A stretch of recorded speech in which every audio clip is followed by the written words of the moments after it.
আশা করি তোমরা সবাই ভালো আছো, সুস্থ আছো। আজকে আমি তোমাদের জন্য উচ্চ মাধ্যমিকের লাস্ট মিনিটের সাজেশন এনেছি।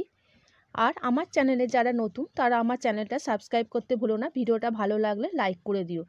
উচ্চ মাধ্যমিক পরীক্ষা তোমাদের আর বেশি দিন বাকি নেই। তোমরা ভাবছো কি পড়বো, কি করে পাশ করব, তাই তোমাদের আর চিন্তা করতে হবে না। আজকে আমি তোমাদের জন্য এমসিকিউর লাস্ট মিনিটে সমস্ত অধ্যায় থেকে কোশ্চেন এবং তার অ্যান্সারে সাজেশন দিয়েছি। মৃত্যুঞ্জয় স্ত্রীর কেবলই মনে পড়ে ফুটপাতের লোকগুলোর কথা, ছেলে মেয়েদের কথা, গ্রামের লোকের কথা, মৃত্যুঞ্জয়ের কথা।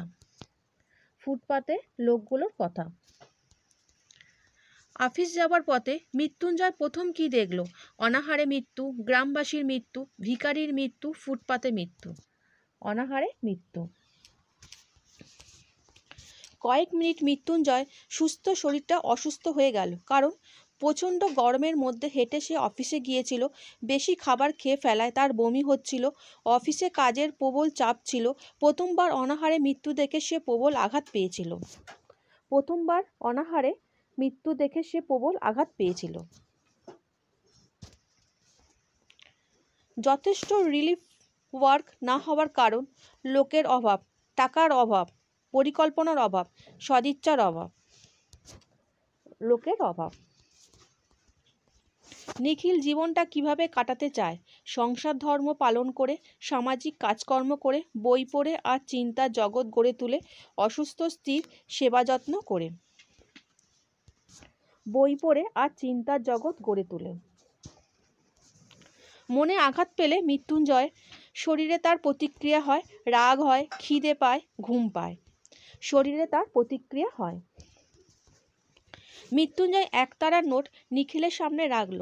টাকাটা রিলিফ ফান্ডে দেবে, টুনুর মাকে দেবে, নিখিলকে ধার দেবে, অফিসের সকলকে ভুরিভোজ করাবে। রিলিফ ফান্ডে দেবে। টুনুর মা নিখিলকে কি অনুরোধ জানিয়েছিল? মৃত্যুঞ্জয়ের খেয়াল রাখতে, একবেলার খাবার বিলিয়ে দিতে, মাইনের অর্থ দান করতে, আর্থিক সাহায্য করতে। মৃত্যুঞ্জয়ের খেয়াল রাখতে। বাসিনীর মনিব বাড়ির বড় কর্তার বয়স হয়েছিল ৮০ বছর, ৮২ বছর, ৮৪ বছর, ৮৩ বছর। ৮২ বছর। বড় বউ ভাবতে চেষ্টা করে। কি ভাবতে চেষ্টা করে? কত কাজ বাকি আছে, তখনও চাঁদ সূর্য উঠবে কিনা, তখন আর মাছ আসবে না, তখনও শশাগড়া পৃথিবীতে থাকবে কিনা, তখনও চাঁদ সূর্য উঠবে কিনা। উৎসবকে বড় বাড়িতে কে নিয়ে এসেছিল? বাসিনী, তান্ত্রিক, ভজন ঠাকুর।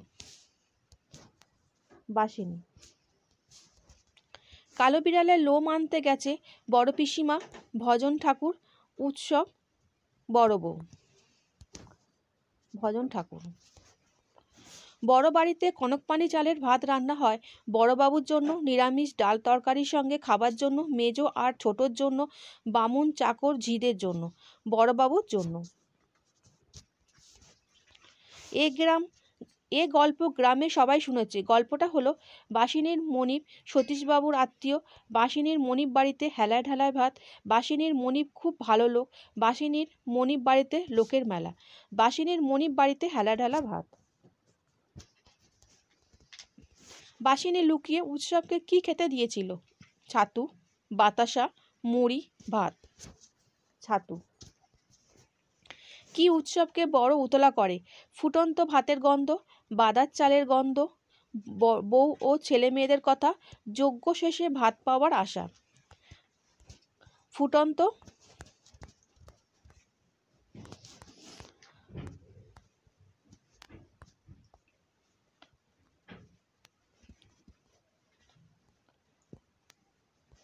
ফুটন্ত ভাতের কথা।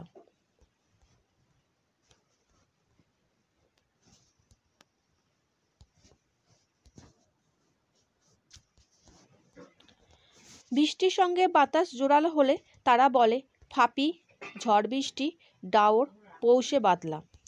ফাঁপি। থুত্তুরে ভিখিরি, বুড়ির গায়ে জড়ানো দামি শাল, নোংরা চাদর, চিটচিটে তুলোর কম্বল, ছেঁড়া কাপড়। চিটচিটে তুলোর কম্বল।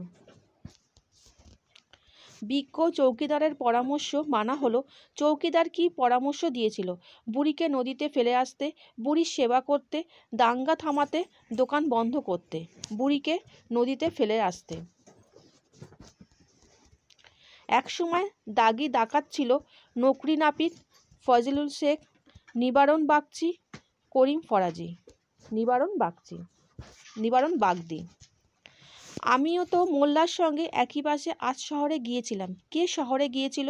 ভট্টাচ মশাই, নিবারণ বাগদি, করিম ফরাজি, ফজলুল শেখ। ভট্টাচ মশাই। রক্তের অক্ষরে দেখিলাম আপনার রূপ, মৃত্যুর রূপ, প্রকৃতির রূপ, রূপ নারায়ণের রূপ, আপনার রূপ। জানিলাম এ জগৎ স্বপ্ন নয়, কঠিন নয়, নিদ্রা নয়, মিথ্যা নয়, স্বপ্ন নয়। সূর্যের আলোয় তার রং কুমকুমের মতো নেই আর। কিসের রং? তারার আলোয়, দেশওয়ালিদের জ্বালানো আগুনের, মচকা ফুলের, হরিণের মাংস রাতবার আগুনে।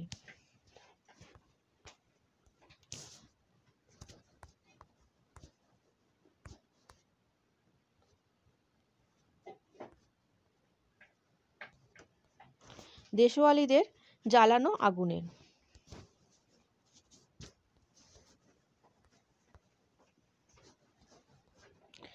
রোগা শালিকের হৃদয়ের বিবর্ণ ইচ্ছার মতো। দেশওয়ালিদের জ্বালানো আগুনের রং, সূর্যের আলোর রং, আকাশের রং, কবির হৃদয়ের রং। দেশওয়ালিদের জ্বালানো আগুনের রং। চারিদিকে পেয়ারা আর নোনার গাছ, টিয়ার পালকের মতো, মচকা ফুলের পাপড়ির মতো, ভোরের রোদের মতো, গোদুলি মদির মেটির মতো, টিয়ার পালকের মতো।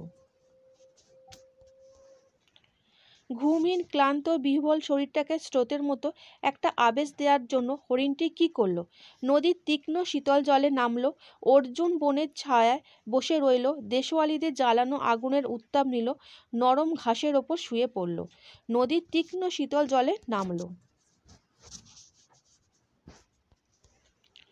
ধোয়ার বঙ্কিম নিঃশ্বাস ঘুরে ফিরে আসে, সমুদ্রের দীর্ঘ নিঃশ্বাসের মতো, শীতল দুঃস্বপ্নের মতন, উজ্জ্বল স্তব্ধতার মতন, নির্জন নিঃসঙ্গতার মতন, শীতল দুঃস্বপ্নের মতন। মেঘমদির মহুয়ার দেশ আছে প্রান্তরের শেষে, নিবিড় অরণ্যে, অনেক অনেক দূরে, খুব খুব কাছে, অনেক অনেক দূরে। সবুজ সকাল কিসে ভেজা? মেঘে, জলে, শিশিরে, ভোরের আলোয়, শিশিরে। অবসন্ন মানুষের শরীরে দেখি কবি কি দেখেন? অপমানের কলঙ্ক, চাঁদের কলঙ্ক, পোড়া দাগ, ধুলোর কলঙ্ক, ধুলোর কলঙ্ক। সবুজের অনটন ঘটে, শহরের অসুখ সবুজ খায় বলে, ঝড়ে গাছ পড়ে যাবার ফলে, অভিজ্ঞ মালি নেই বলে, অনাবৃষ্টির ফলে, শহরের অসুখ সবুজ খায় বলে। চোখ তো সবুজ চায়, দেহ চায় সবুজ বাগান, সবুজ ঘাস, সবুজ পাতা, সবুজ উঠান, সবুজ বাগান। তাই বলি গাছ তুলে আনো, কবি গাছ বসাতে চান, বাগানে, বাড়ির ছাদে, পথের ধারে, টবে, বাগানে। ক্রন্দরতা জননীর পাশে কবিতাটি কোন কাব্যগ্রন্থ থেকে গৃহীত? ধানক্ষেত থেকে, জলপাই কাঠের এসরাজ, সর্ষে ক্ষেত, আম পাতা জাম পাতা। ধানক্ষেত থেকে। নিয়ত ভাইয়ের শব্দ দেখে কবির মনে জাগে আতঙ্ক, ক্রোধ, হতাশা, করুণা, ক্রোধ। নিহত ভাইয়ের শব্দেও দেখে নাই যদি হয় ক্রোধ, রাগ, ক্ষোভ, করুণা, ক্রোধ। যা পারি কেবল সেই কবিতায় জাগে। কবিতায় কি জাগে? কবির হিংসা, কবির বিবেক, কবির ক্রোধ, কবির অক্ষমতা, কবির বিবেক।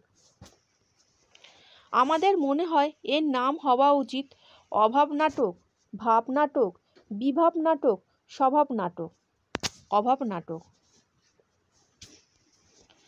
রুশ দেশীয় এক বিখ্যাত চিত্র পরিচালক হলেন রুশো, আইজেনস্টাইন। সঠিক উত্তর আইজেনস্টাইন। কাল্পনিক যুদ্ধের মৃত্যুতে নাট্যকার বলেছেন অস্বাভাবিক মরা, খুব রোমান্টিক, স্টেটিক মরা, অদ্ভুত মরা, স্টেটিক মরা। তার নাকি দারুণ বক্স অফিস। কিসের? সামাজিক নাটকের, দুঃখের নাটকের, প্রেমের নাটকের, হাসির নাটকের। হ্যাঁ, বল্লভভাই বলে গেছেন বাঙালিরা সংস্কৃত মনস্ক, বাঙালিরা উদার, বাঙালিরা কাঁদুনে জাত, বাঙালিরা আড্ডাবাজ, বাঙালিরা কাঁদুনে জাত। পৃথিবীতে সবচেয়ে পপুলার জিনিস হচ্ছে, সঠিক শব্দটি নির্বাচন করো। প্রেম, গান, নাটক, বন্ধুত্ব। প্রেম। হ্যাঁ, সমুদা, আপনি হন। কি হবার কথা বলা হয়েছে? যুবক চরিত্র, পুলিশ, নাট্যকার, নায়ক চরিত্র। বহুরূপী তখন লাটে উঠবে। বহুরূপী একটি নাট্যগোষ্ঠী, গ্রাম, পাঠশালা, বিদ্যালয়। নাট্যগোষ্ঠী। তুলসী লাহিড়ীর প্রতীক নাটকের থেকে বলি আমি তো চললাম। বক্তাকে শম্ভু, বৌদি, অমর, মার্জেন্ট। শম্ভু। হেড পণ্ডিত স্কুলে আমাকে প্রমোশন দেননি, কারণ সংস্কৃতে 5 পেয়েছিলাম, সংস্কৃতে 10 পেয়েছিলাম, সংস্কৃতে 13 পেয়েছিলাম, সংস্কৃতে 12 পেয়েছিলাম, সংস্কৃতে 13 পেয়েছিলাম। দুজনে হাত ধরাধরি করে ডান দিকে পিছনের উইং দিয়ে পালিয়ে যান। দুইজনকে? অমর ও বৌদি, শম্ভু ও অমর, শম্ভু ও বৌদি, শম্ভু ও যুবক, শম্ভু ও অমর। নানা রঙের দিন নাটকের শেষ দিকে রজনীকান্ত কোন ইংরাজি নাটকের সংলাপ উচ্চারণ করেছেন? Othello, Julius Caesar, Macbeth, Merchant of Venice. Othello. Farewell the tranquil mind, farewell content বক্তাকে? অথেলো, ম্যাকবেথ, শেক্সপিয়ার, রজনীবাবু। Othello. Farewell the tranquil mind, farewell content উদ্ধৃতির মূল উৎস ম্যাকবেথ, অথেলো, শেক্সপিয়ার, রজনীবাবু। অথেলো। রজনীকান্ত রিজিয়া নাটকের কোন চরিত্রের সংলাপ বলেছেন? শাহজাহান, বখতিয়ার, মোহাম্মদ, মীর জুমলা।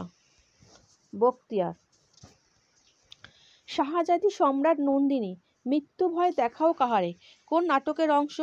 শাহজাহান, চন্দ্রগুপ্ত, মেবার পতন, রিজিয়া। রিজিয়া। রাজনীতি বড়কুট কথাটি বলেছেন কালীনাথ, মোহাম্মদ, রজনী, কিং লিয়ার। কালীনাথ।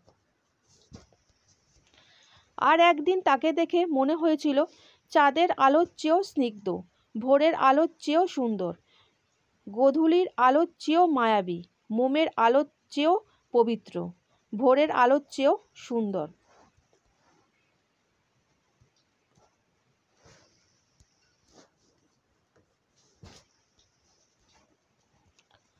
যারা বলে নাট্যাভিনয় একটি পবিত্র শিল্প, তারা সব গাধা, ভেড়া, বোকা, চালাক। গাধা। এ কথাটা মালিকের কানে তুলবেন না চাটুজ্জে মশাই। কোন কথাটা? ফাঁকা মঞ্চে অভিনয়ের কথা, চাটুজ্জে মশাইয়ের সঙ্গে বক্তার সাক্ষাৎ হওয়ার কথা, গ্রিন রুমে ঘুমানোর কথা, চাটুজ্জে মশাইকে বাড়িতে পৌঁছে দিতে চাওয়ার কথা। গ্রিন রুমে ঘুমানোর কথা। নানা রঙের দিন নাটকটিতে চরিত্র আছে 2টি, 3টি, 1টি, 5টি। 2টি। রজনীবাবু রামব্রিজকে কত টাকা বকশিশ দিয়েছিলেন? 3 টাকা, 2 টাকা, 4 টাকা, 1 টাকা। 3 টাকা। সেই টাকা তিনি নিজেই আজকে মদ গিলে কোথায় পড়ে আছেন? তিনি হলেন রামব্রিজ, রজনীকান্তের বন্ধু, রজনীকান্ত চাটুজ্জে, কালীনাথ সেন, রামব্রিজ। নানা রঙের দিন নাটকে মাঝরাতে রজনীকান্ত কোন ঐতিহাসিক চরিত্রের পোশাকে ফাঁকা মঞ্চে প্রবেশ করলেন? মোহাম্মদ, দিলদার, ঔরঙ্গজেব, শাহজাহান। দিলদার। সেখানে কি সবাই প্রাসাদেই থাকতো? কোন জায়গার কথা বলা হয়েছে? Byzantium, Rome, Atlantis, Babylonian. Byzantium. পড়তে জানে এমন এক মজুরের প্রশ্ন কবিতাটি বাংলায় অনুবাদ করেছেন শঙ্খ ঘোষ, মানবেন্দ্র বন্দ্যোপাধ্যায়, অনিন্দ্য সৌরভ, উৎপল কুমার বসু। শঙ্খ ঘোষ। 7 বছরের যুদ্ধ জিতেছিল আলেকজান্ডার, সিজার, ফিলিপ, দ্বিতীয় ফেরারি। দ্বিতীয় ফেরারি। আর্মাডা ডুবে গেলে কেঁদেছিলেন ফিলিপ, সিজার, ফেরারি, আলেকজান্ডার। ফিলিপ। কে জিতেছিল? একলা সে। একলা বলতে কার কথা বলা হয়েছে? দ্বিতীয় ফেরারি, সিজার, আলেকজান্ডার, ফিলিপ। দ্বিতীয় ফেরারি।